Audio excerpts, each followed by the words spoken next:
Welcome into Duval Daily, presented by GenJag.com. I'm Jordan Lugo. Thanks so much for tuning in here on Friday, December 20th. As you all know, the Jaguars taking on the Las Vegas Raiders this weekend. Big game when it comes to draft implications, but other than that, not much to look forward to other than watching some youngsters out there, including Brian Thomas Jr., who we talked about earlier, talking about is he already a top 10 wide receiver? If you want to know what I think about that topic, you can go check out that video. But I wanted to continue talking about the receiver position. Supporting Trevor Lawrence is so critical. We've talked about yesterday, do you want to philosophically change the way you look at offense and go more for a ground and pound style to take a lot of the pressure off of Trevor Lawrence, potentially create a dominant running game with Ashton Genty and a big, powerful interior offensive line, things of that nature. But right now, I want to focus on complimenting Brian Thomas Jr., how the Jaguars can do that at receiver and also continue to add reliable targets for Trevor Lawrence, obviously. So we're looking at some draft wide receiver prospects that I think really fit alongside Brian Thomas Jr. And the thing about Brian Thomas Jr. is he can really do a little bit of everything for the most part. So it's not really as if there's a guy with a specific skill set that wouldn't complement what Brian Thomas Jr. can do, because he can do so much. He can play X, he can play Z, he can align in the slot if you need. He can be a move player. Like, he can do all these different things. So you're really not limited in how you want to build out this receiver room long term. Obviously, Gabe Davis is still going to be in town next year, but I don't think he's part of the long-term plans at all. Gabe Davis, the Jaguars could just eat the money if they want to and move on. They could try to trade him for something, which both of those things feel a little bit unlikely. So he's just probably most likely to be in Jacksonville next year as a utility receiver, guy that can go out there and block, do some things for you as like a depth type of receiver. I don't think he should be in the starting lineup. I don't think that a new regime will probably view him in that regard. And Christian Kirk, probably a salary cap cut. In all likelihood, if there's a new regime in town, they're probably going to see that $10 million savings and try to move him or trade him. And then Evan Ingram is also a question mark. With the Jaguars could save money moving on from him. So there's a lot of question marks outside of Brian Thomas Jr. Parker Washington will be around. I think he's someone you want to continue to develop, but you don't necessarily want to say, hey, he is one of our starting receivers. He is one of our top 3 receiving targets, right? I think you say he can compete to potentially be one of those guys next year.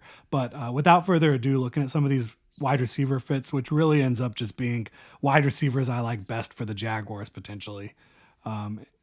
That's what it ultimately is.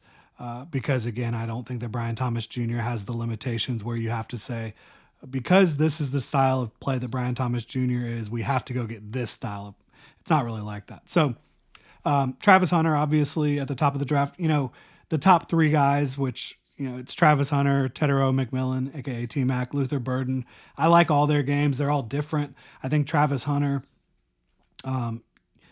can be used in a lot of the same ways that Brian Thomas Jr. is already used. He's not as tall as Brian Thomas Jr., but he does have length and explosiveness and contested catch skills, the ability to take the top off the defense, but also to be utilized at all 3 levels the way the Jaguars are using Brian Thomas Jr. right now. So they would just be a really fun pairing. Tedero McMillan, he's that monster catch point, very, very good route runner at 6'5" and over 210 pounds. He's not going to be the most elite athlete, but as a complement to Brian Thomas Jr., I think you would use Tedero McMillan as an X and power slot at times. And you could use them both in a variety of ways, but I think McMillan is, again, more of that possession receiver, which a guy you could just feel real comfortable throwing the football to on third down, that he's going to come down with the catch, that he's going to present a target for Trevor Lawrence pretty much at all 3 levels, and that he's going to be able to fight for the football. Luther Burden. That'd be a real fun pairing because Luther Burden is just so explosive with the ball in his hands, and he's very dynamic at the catch point as well. I don't think you could go wrong. And again, I'm not saying the Jaguars should go draft a wide receiver with their top pick. I'm not saying they shouldn't either. There's a lot of different ways this thing can go. And so Those are guys at the very top. Emeka Ibuka will be interesting to see where he ends up landing. Like if he falls out of the first round, is he falling into the 20s, low 20s, late 20s? How's that play out with him? Because I think that he is a move Z / slot receiver. I have always kind of looked at him. There's some similarities to Jackson Smith and Jigba. I think he's a little bit bigger and more physical than Jackson Smith and Jigba. So then you're talking about like somewhere in between Amon-Ra St. Brown and Robert Woods, that style of player. I think that's really exciting to complement. Again, more of a possession style, get open underneath, get open at the intermediate levels of the field. Supreme route runner, super strong hands. Can't go wrong there. The next two guys I wanted to look at are more big-bodied receivers and talk about these guys real quick, which we've talked about them a little bit on the show. Jaden Higgins, man, he should be a second-round pick. Bottom line. And the only reason he shouldn't be a first-round pick is because I don't think he's going to have dynamic, game-changing speed. But at 6'4" and 215 pounds, I think he brings literally every other trait you could ask for from a body prototype of that size, including incredibly strong hands, both in contested catch situations and when he's open. There's no focus drops on tape. He's like well over, I think he's close to 60% in contested catch situations.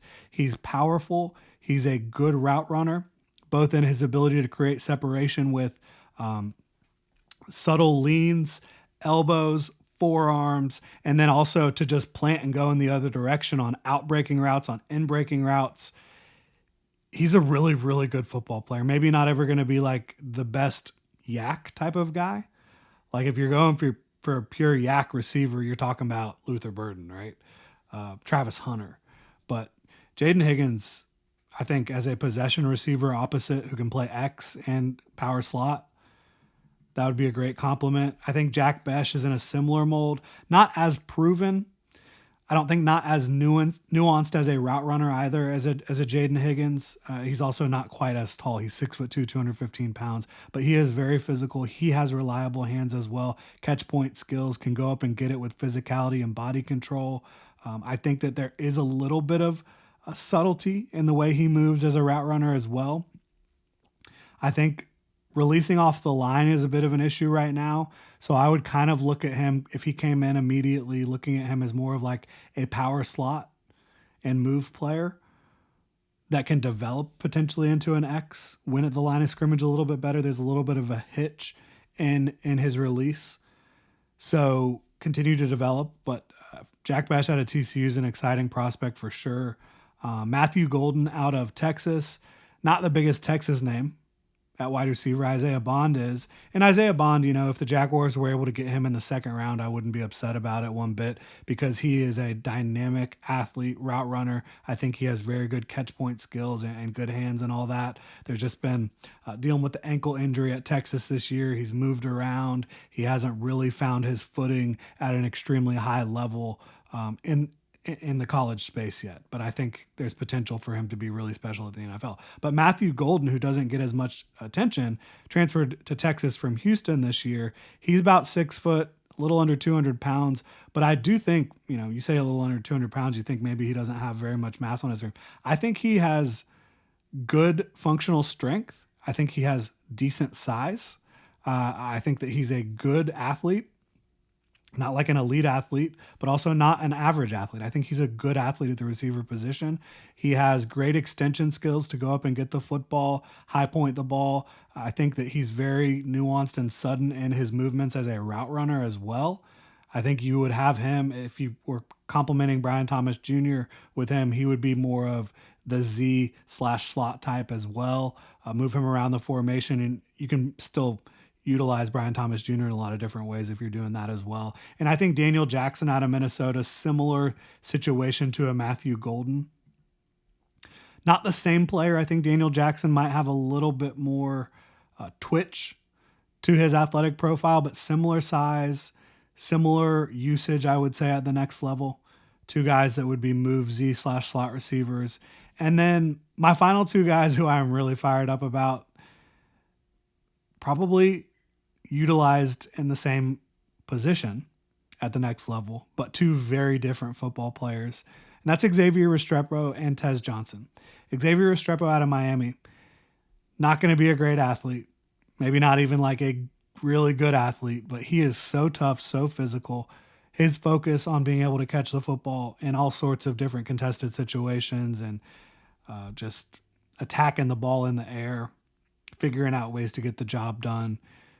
He's going to be a really good slot receiver at the next level. And then Tez Johnson, I actually like even more, even though like Restrepo is more of this just like works his butt off, going to be physical, going to be pretty strong. Tez Johnson is all the explosiveness and quickness, acceleration, speed that you can ask for. Plays bigger than his 165-pound frame would suggest, but he's a guy that as a slot receiver, which Xavier Restrepo is a slot receiver as well, as a slot receiver, I just don't know how you cover him. I don't, because he can find the soft spot in the zone. If you try to cover him man-to-man in the slot, a good coordinator is going to be able to move him and get him into positions where you're not able to press him and get hands early. Good luck. If you can't stop him at the very beginning, good luck. He's that dynamic. So a lot of receiving options for the Jaguars. Again, if they want to say, hey, we're going to build a wide receiver duo a la, what the Bengals have done and have like just a fantastic 1-2 punch for Trevor Lawrence, they can do that in the first round. I think they can do that in the second round as well with a Jaden Higgins type of player, maybe a Emeka Ibuka. But they can build this thing out in a lot of different ways that all make sense. Like, yeah, you could go big boys early on. You could go get Mason Graham and then Tyler Booker or Jonas Avenea, or you could go get Will Campbell and then stack that with like Walter Nolan or Derek Harmon or Tyleek Williams or Kenneth Grant. Like, there's a lot of different ways you can do it, and I'm excited to see how they end up trying to figure this thing out and who's actually making decisions. Let me know what y'all think about these receivers in the comment section below. If you enjoy the content, please like and subscribe. You can also check out genjag.com/shop, pick up some new Duval gear, become a channel member here on YouTube. Y'all have a good one.